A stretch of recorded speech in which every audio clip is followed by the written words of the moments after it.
Welcome back, guys, to Savvy Charmed Life. If you're new here, I'm Tracy, and today we're going to basically break down how I bullet journal in Stalogy. Another lazy afternoon, the clouds covered in gray, third coffee of the day. Almost fell asleep. Okay, guys, so let's get started. So we're gonna basically just break down like the very basic key components of what bullet journaling is, and then what that looks like to me personally, and how I do that in a Stalogy notebook. So I kind of like laid out an array of all of my Stalogy notebooks. I realized when I was filming my last like planner journey, like pros and cons of different like notebooks and planner systems that I've used, that I have used so far 6 Stalogy notebooks. I really love Stalogies. I always kind of like go away to try something else, and then I always find my way back to a Stalogy in the end. It's very, very basic. They are a very simplistic 365-day blank notebook.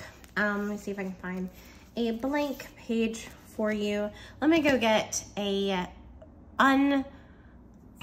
clean, unused Stalogy. Okay, so let me move all of these bad boys out of the way. So this is what a blank unused Stalogy looks like. Very, very thin. I love the paper. I can't remember what the paper exactly is called. It's very thin, very similar to the Tomoe River paper that you would find in a Hobonichi notebook, although I have now learned that Hobonichi will no longer be using Tomoe River, but I'm assuming the paper that they have is either going to be better or similar to Tomoe River. But yeah, very similar to that. A very, very simple grid. It is not dot grid. It is just like actual like box grids. It has 0 to 24 every other line. So you're really getting, I think 50, is it 52?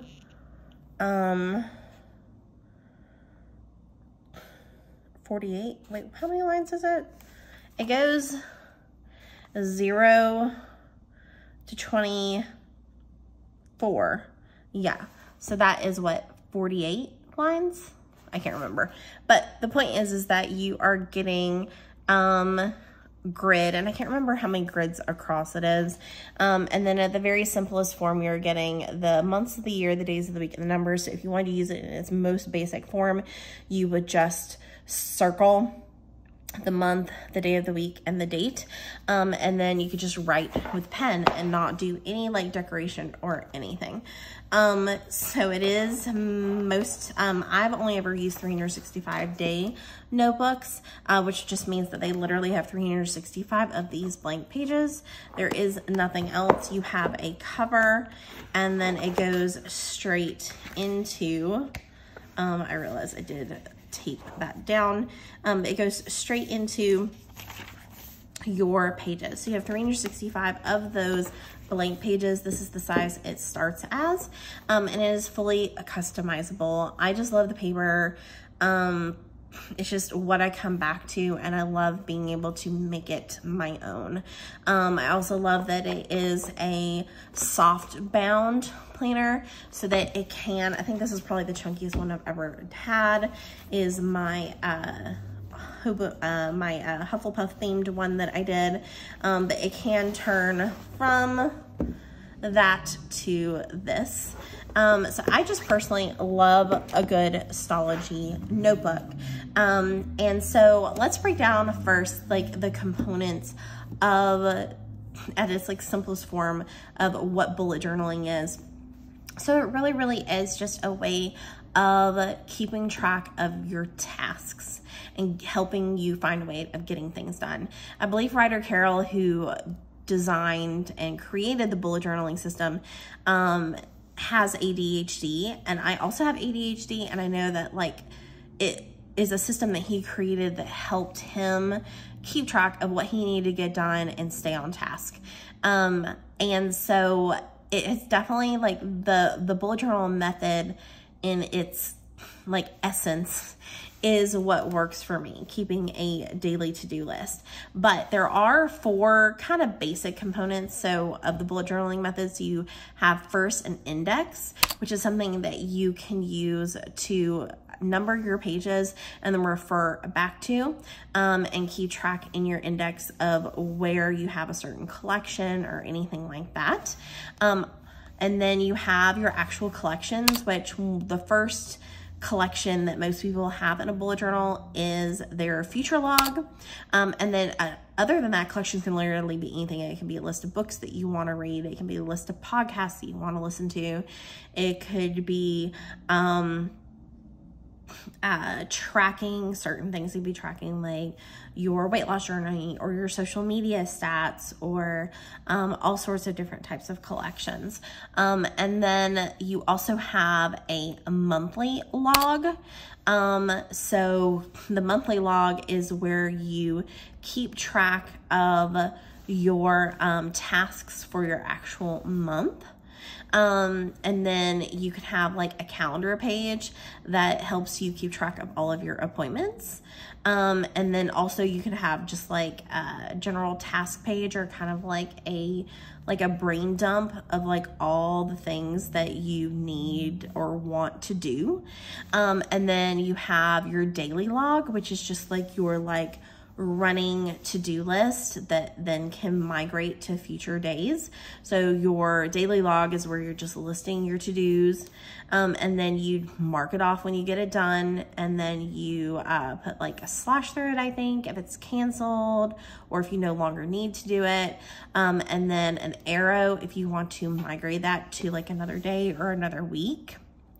And that's pretty much it. It's really just a way of organizing what you need to get done and helping you actually complete your tasks. So for me, it has kind of evolved over time. So we're going to kind of go in chronological order of how I have used. I'm going to kind of look at my, this was, I'm going to look at my years. And yeah, kind of,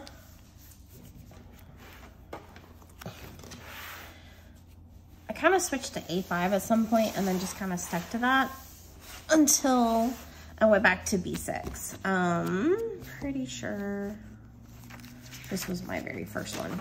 So this was my very first Stalogy, was a black B6, super simple. And I did include my key, and you can have a key in your bullet journal. I eventually like memorized what my key was. I no longer started including it, but for me, a task is just a dot, which I have sometimes switch to like a box or a circle, but I always come back to just using a dotted bullet because that is the easiest, fastest, most efficient way. I cross a line through it if it's in progress, like I've started it, but I haven't finished it yet. I literally do an X through the dot when it's completed. If there's a deadline, I don't always use the deadline box. I think there's something like on the table or something. I don't always use the deadline box, but if it has like, usually I will often use the important though, but technically this would be like it's due on a certain date if I remember to use it. I'll use like the little clock face. If there's a deadline, I will use the exclamation point if there is, let me zoom you guys in better. Exclamation point if it's important, an arrow through it if it's migrated, and then a slash if it's canceled. For me, I have grown to where now I literally just slash through like the whole task if it's canceled. And then I have kind of changed how my migrated looks. So let me grab a pen and I will actually show you like in the back of a notebook. Let's see. All right, here's a blank. So for me, if I'm writing like a to-do list, oh wait, this one is dead. We'll just use this pen. For me, like if I do a bullet, and I say, you know, for instance, buy groceries. But then let's say, this has never happened to me, but let's say my husband bought groceries for me. Instead of doing just a line through the dot, I just mark the whole thing out like that. Now, if I write my buy groceries and I complete it, of course, I do an X like that. Let's say I'm supposed to buy groceries on Saturday, but we have an emergency and we don't get it done and I need to do it on the following day. Then the migrated really, what I do is I draw a line like this, and then I put the arrow on the dot like that. And that's what migrated looks like to me. So I do that, and then the following day when I'm doing my next day's to-do list, I look at what things I decided to migrate and I add those to my next day's list. Once again, it's a slash if it's completed, 1 slash if it's in progress.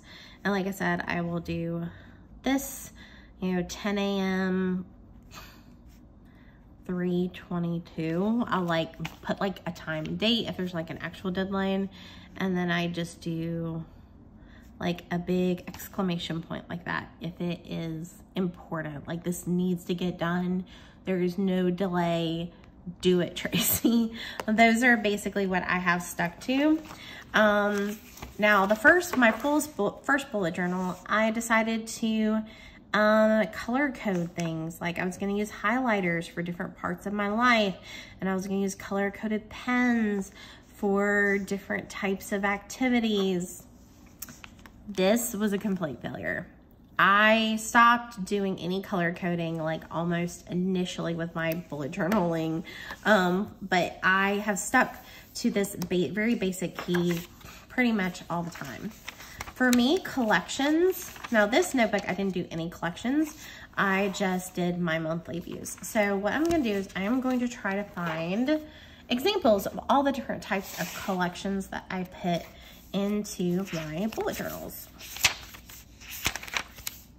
So I always have a year at a glance or a future log. So in this notebook, I did where I actually copied this from an Erin Condren planner, but where I have, this is my year at a glance, and where I wrote events below. And then I also did this like circular future log where I tracked like birthdays and in theory was gonna write future events. But that is an example of what a future log looks like. I will give you another example of a future log. This one I did where I listed the months with different size boxes and then put a calendar on this like kind of like little Dutch door kind of thing.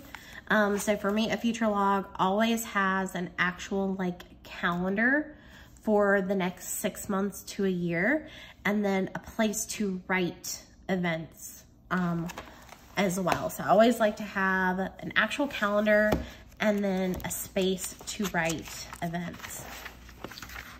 Find another example of a future log. This one was super fun. It was bubbles.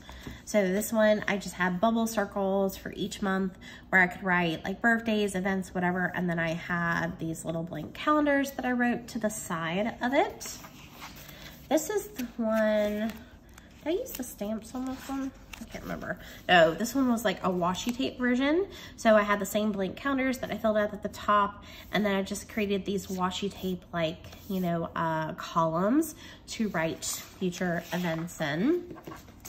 This is the most recent Stalogy that I use. This was my Disney one.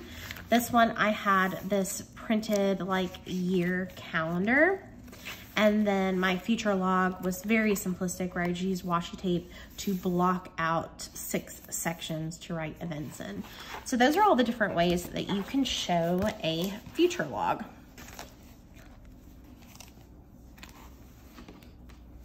Other examples of collections that I use are, I always like to have quote pages. I always have goals. So this is my goals where I had work and personal goals.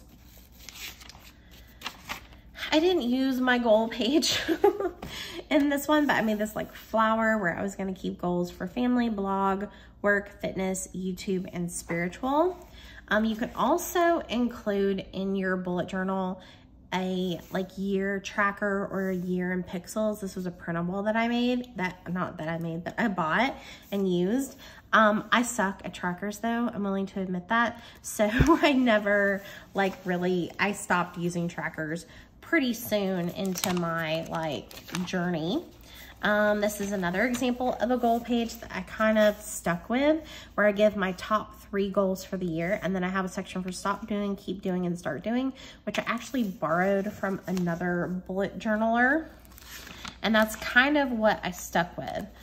And moving forward, all of my goal pages are going to look very, very similar. Actually, these 2 goal pages look almost exactly the same. Same thing in my most recent. I'm pretty sure my goal page is almost exactly the same. Yeah, this one is a B6, so I did my top 3 goals here, stop doing on this page, keep doing, and start doing on this page, but all very similar. You also can do a entertainment, like what you are watching, reading, all those types of things. So other examples, these were printables where I had like where you could list books to read. I actually gave myself 2 pages, which was extremely, what's the word I'm trying to think of? It was very, like where I expected more of myself. There's a word for that and I can't remember. More printables for movie trackers. And then this was where I did my YouTube videos I was watching, Instagrams. This was, podcasts and, Facebook, which I don't get on Facebook anymore. And then I had a playlist section here. And then my social media trackers. You can also do exercise trackers. That also didn't work so great for me. You can do, this one was very, this notebook was very, why can't I think of the word I'm trying to say, you guys? I obviously believed in myself that I could do way more, but these are just more examples of trackers. So I did recipe trackers, and then this was like a Georgia exploration tracker. And then I also had a section where I could put photos for everything. So those are just more examples of trackers. Like I said, this is just another super simple way of tracking all the things that I'm listening and watching at the time. I also gave myself a dream log. This was where I gave myself like photos of what was going on during 2020. I will link all of the full flip-throughs for these planners below. Favorite things section. So these are just all examples of what kinds of collections you can keep. This was my YouTube and Instagram growth page. Books to read. These are movies and TV shows. A wish list is another example of a collection. This was my podcast, YouTube, and Spotify list. I gave myself like an about me page. Places I've traveled, places I want to travel. And this was like my memory section. Same thing, very, very similar. So once again, these were 100 books to read in a lifetime, and I tried to increase how many books I read that particular year. I gave myself like an extra section to write books that I thought everybody should read in their lifetime, and I added my own. This was my actual like books I read in that period of time. Movies and TV, social media stats,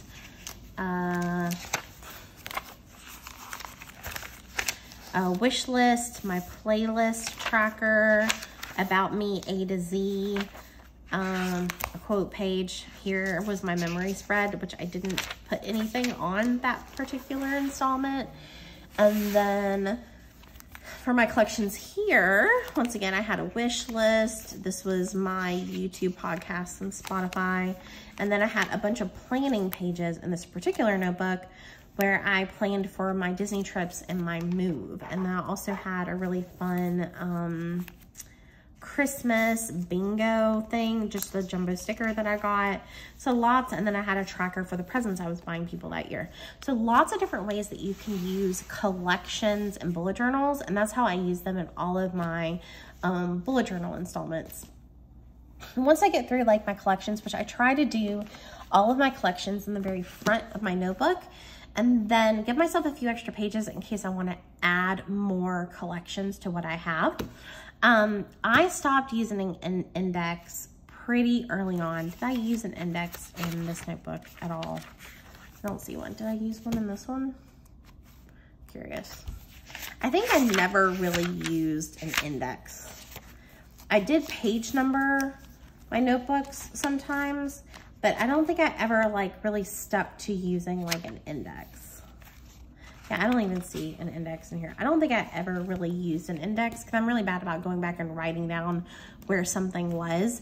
But so once you get past the collection section, for me, I just have a monthly like overview page, like where I decorate for the month. And then I usually have a month at a glance. Now, sometimes it'll look like this, where it's just, I'll have a sticker or I'll write the numbers myself, and then I'll just write appointments on either side of the calendar, which this is like my favorite method. But then I have had month installments where I've actually created a monthly setup. Where I've used stickers and actually done like a monthly overview, like actual like calendar review of the month. But I always like to give myself a month view. Now, most of my month views are going to look like this. This is an example where you have like a sticker with the numbers either down the center, or sometimes it might be, usually it's down the center for me. But it might be, let me try to find an example for you guys of one where I did it to the side. Let me see.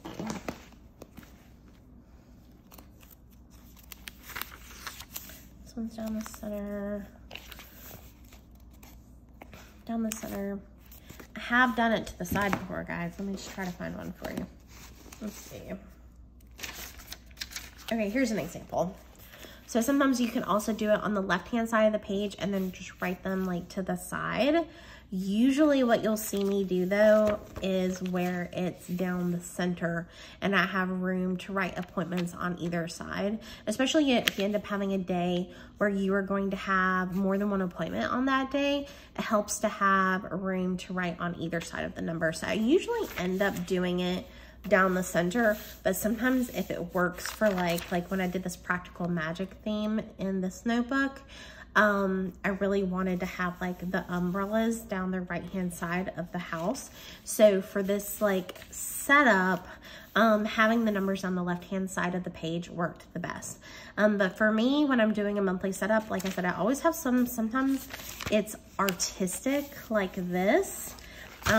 Sometimes I am more simplistic in my monthly setup, where like this one, I wasn't really doing like a month like cover page. I was just doing the monthly view like this. But usually I do end up doing some form of decoration. Like this one, I kept messing it up and it kept getting worse. This is where I was like really trying to be artistic, but it was a struggle. This was my first bullet journal ever, and it slowly got a little bit better. And I was using lots of Pinterest. I was using a lot of things I found on Pinterest as a guide of how to decorate my planner. So I wasn't really coming up with my own themes. I was really just finding themes online, which I have told you guys a million times before that there is no wrong way to plan. No wrong way to bullet journal, no wrong way to plan. Whatever you do, whatever works for you to help you be organized and help you stay sane, do you. There is no wrong way. But I was more simplistic in this first like installment of my Stalogy. Trying to be more artistic, failing sometimes, but not like, it wasn't horrible. Like this, I was definitely doing lots of tip-ins on the months, but I slowly got a little bit better. Like this was my first one that I really started being like more artistic. So like this was my July, this was where my dog actually literally ate some of my Stalogy, but where I tried to do this fun like Harry Potter theme. This was I was doing lots of like Dutch door kind of situations, my August, where I felt like I was like feeling very inspired and being very artistic in this first A5.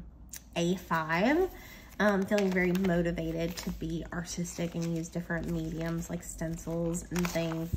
But then there's also, I really have gotten in lately the habit of making some art using clip art on Canva and then just pasting it into my notebook, which you would start probably seeing more and more in my notebooks. But sometimes I am just kind of using stickers to kind of create. This is from Planning with Kay. This was where I was just using like super simple stickers and just doing like very basic. But then there's other times where I try to actually be artistic and like paint and those types of things. So there's no wrong way to do your cover page for the month. Like I said, sometimes I use just super simple stickers and scrapbook paper and make my own vellum. And then there's other times where I try to be more artistic. So it just kind of depends. Like this is where I was using a Sweet Design kit and just used a jumbo sticker.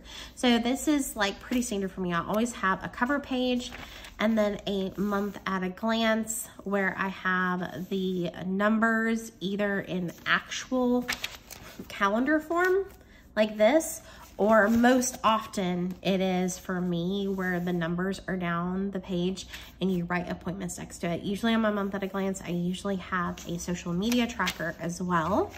And then I always have a like kind of a snapshot page where I write what I'm thinking, reading, listening, loving, like all those types of things. And then sometimes I will have a monthly to-do list, not always, but sometimes. What's more current for me, let me try to show you another example. So like here I have like a master to do. Usually I have personal work and YouTube. And then I'll have like here I had what I'm reading, what I'm watching on YouTube, things that I need to buy that month, and ideas, so kind of like a brain dump. And then, so I've kind of like evolved over time, like what it looks like for me. So once again, here I have, let me show you a better month.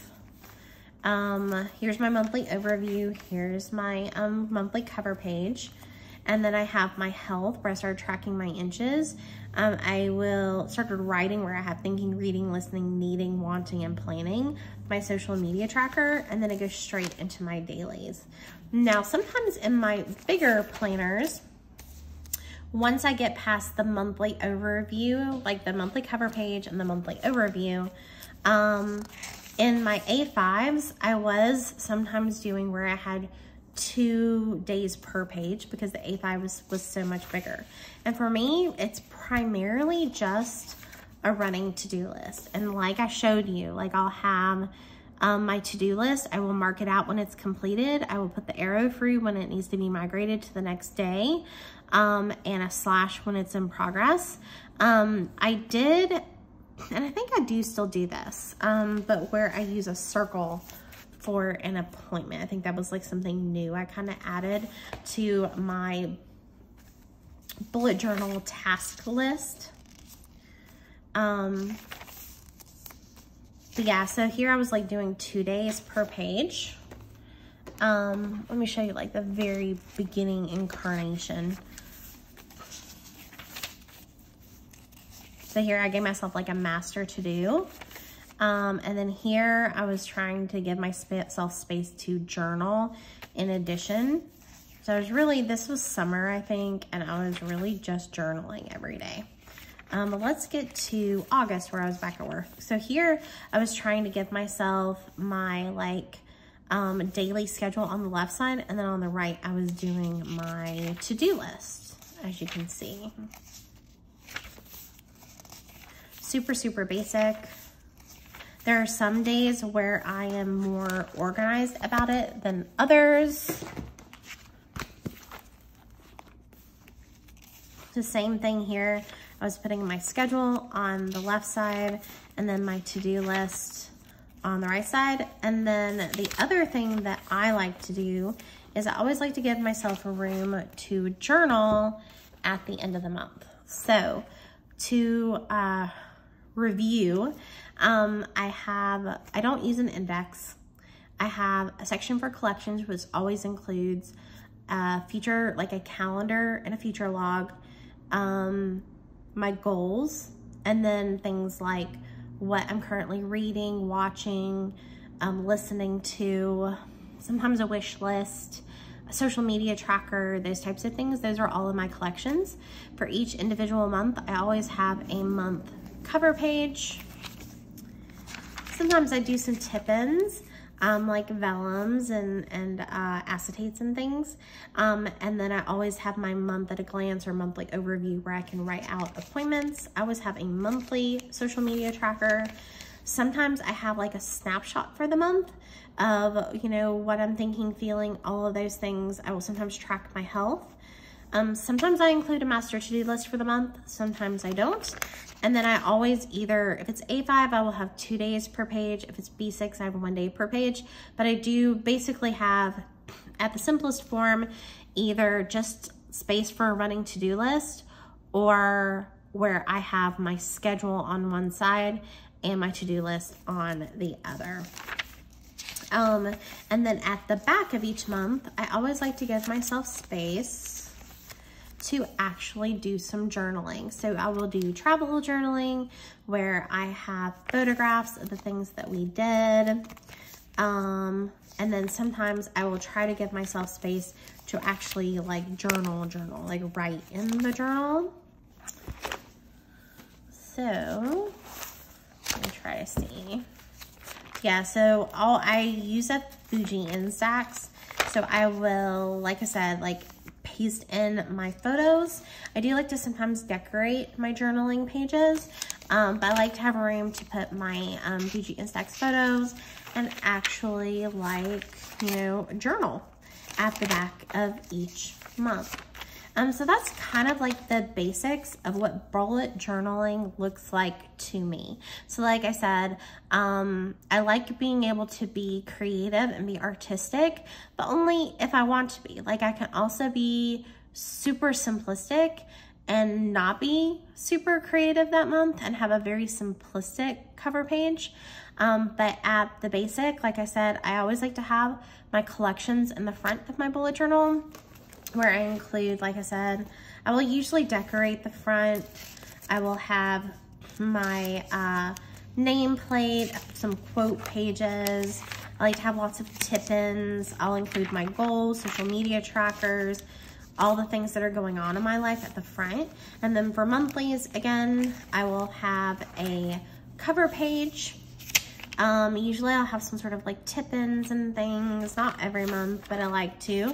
And then I will always have my month at a glance, where I can track appointments, social media trackers, notes, or like a monthly, like a brain dump or monthly to-do list or master to-do list. This month I tried to do a content calendar, so that's fun. And then I did a habit tracker, which,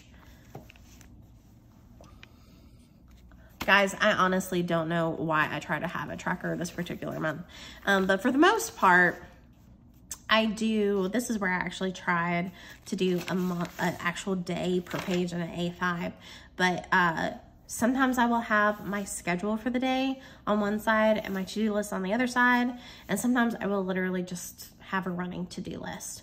But at the heart of it, my bullet journal includes, like I said, a future log, my collections, and then a daily to-do. I don't have, for the most part, I don't have a monthly log or a monthly to-do list, and I don't have a weekly to-do list. For me, it's just daily, and I will write what I need to do. I will exit out if it is done, slash if it's in progress, arrow if it needs to be migrated, and I will literally like sit down in the morning at the beginning of my day, look at yesterday and be like, okay, what did I get done yesterday? What needs to be migrated? And then anything that needs to be migrated, I will add it to the next day's to-do list. and then I will look at my schedule and check my email and all those things and add any new to-dos to my list. Like I said, sometimes I'll use a monthly master to-do and refer to that, and sometimes I don't. It just kind of depends. But that is basically how I plan and how I use the bullet journal in my Stalogy notebooks. So I hope this video was helpful and was not too confusing. I didn't know if I had ever like fully explained how I plan in my notebooks and what my planning system like at the heart really looks like. And what bullet journaling looks like to me. But like I said, bullet journaling can look different to everybody. I know my bullet journal method looks a lot different from like the more artistic people that you may see on Instagram, or people using like more standard dot grid notebooks. I know mine looks a lot different than that. I use lots of sticker kits to decorate. Like I said, when I feel inspired, I will be super artistic, but I also have no problem like literally just taking a piece of art I find on Etsy and putting that in my planner and that being my cover page for the month. I am perfectly okay with that. Sometimes I'll use stamps. Sometimes I'll use like stickers. Sometimes it'll be completely pen. So there's really no wrong way. And that's the reason personally I love a Stalogy notebook, is because I can be super creative and make it whatever I want. And there's no really wrong way of doing it. So guys, thank you so much for watching. If you love this particular video, you really enjoyed seeing how I do bullet journaling in Stalogy, then please hit that like button. And if you would love to see more planner content, we do lots of fun things, lots of planner steps, lots of flip throughs and plan with me's for the month. Lots of, I do throw in some other fun things that are just kind of about me. I will do day in my life sometimes, and sometimes try on hauls and travel vlogs and things like that kind of thrown in. Mostly planner related content though, so if you'd like to see more of that, then definitely hit that subscribe button as well. Okay guys, thank you so much for watching this video. I can't wait to see you in the next one. Bye. Just a little less.